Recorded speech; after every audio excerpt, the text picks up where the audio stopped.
Welcome to Indira recipes. Masala రొయ్యలు వేపుడండి. అదేనండి, masala prawns fry చాలా బాగుంటుంది. కావాలనుకునే వాళ్ళు చారులో కానీ పప్పులో కానీ నంచుకొని తినచ్చు, లేదంటే అన్నంలో ఆ మసాలాను కలుపుకొని కూడా తినేయచ్చు. చాలా బాగుంటుంది. ఒక్కసారి ట్రై చేయండి మీరు కూడా. మసాలా రొయ్యల వేపుడుకి కావాల్సిన పదార్థాలు: ఒక మీడియం సైజ్ ఉల్లిపాయని సన్నగా తరుక్కోండి, ఒక మీడియం సైజ్ టమాటాని ఉడకపెట్టుకొని గుజ్జు తీసుకోండి, 2 పచ్చిమిర్చి చీలికలు, కొంచెం చిన్నులపాయలు, ఒక 2-3 రెబ్బలండి. చిన్నులపాయలు రొయ్యల వేపుడులో వేసుకుంటే వాతం చేయదు. ఆ చిన్నులపాయలను కూడా కొంచెం సన్నగా తరుక్కోండి.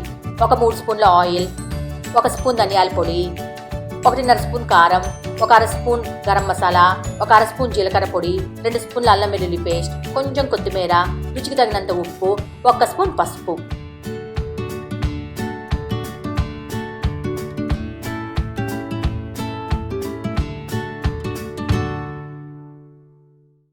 మేము మీడియం సైజ్ రొయ్యలు ఒక 1/2 కేజీ తీసుకున్నామండి.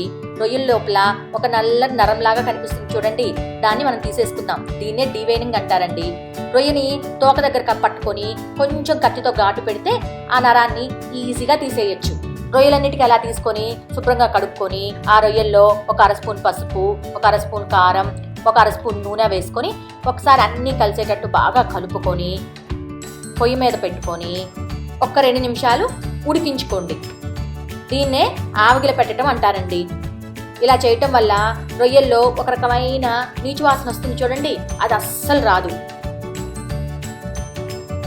తర్వాత ఒక కడాయి పెట్టుకొని అందులో ఒక 3 స్పూన్ల నూనె వేసుకొని ఒక 2 స్పూన్ల అల్లం వెల్లుల్లిపాయ పేస్ట్ కూడా వేసి అది బాగా వేగిన తర్వాత ఉల్లిపాయ ముక్కలు, ముందు చెప్పాను కదండి చిన్నులపాయలు వేసుకుంటే రొయ్యల కూర వాతం చేయదని, అందుకని కొంచెం చిన్నులపాయ తరుగు వేసుకొని బాగా వేపుకోండి మూత పెట్టి.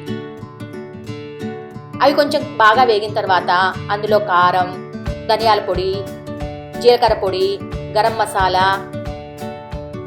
పసుపు, రుచికి తగినంత ఉప్పు వేసి వీటితో పాటే ఒక 2 స్పూన్ల నీళ్లు కూడా వేయండి. ఇలా నీళ్లు వేయటం వల్ల మనం వేసిన పొడులన్నీ మాడిపోకుండా బాగా ఉడుకుతాయండి. ఈ మసాలాలన్నీ మీడియం హై ఫ్లేమ్ మీద వేపుకోండి. మసాలాల మీద కొంచెం నూనె పైకి వచ్చిన తర్వాత మనం ముందుగా పెట్టుకున్న టమాటో గుజ్జును కూడా వేసి బాగా కలపండి.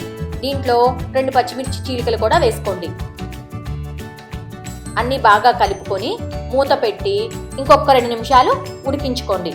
నూనె అంతా పైకి తేలుతుందండి మసాలాలన్నీ బాగా ఉడికి. ఇప్పుడు ముందుగా మనం ఆవగిల పెట్టుకున్న రొయ్యలు కూడా వేసుకొని బాగా కలుపుకొని వీటిని హై ఫ్లేమ్లో వేయించుకోండి. అప్పుడు మసాలా అంతా రొయ్యలకు పట్టుకొని చాలా బాగుంటుందండి ఫ్రై.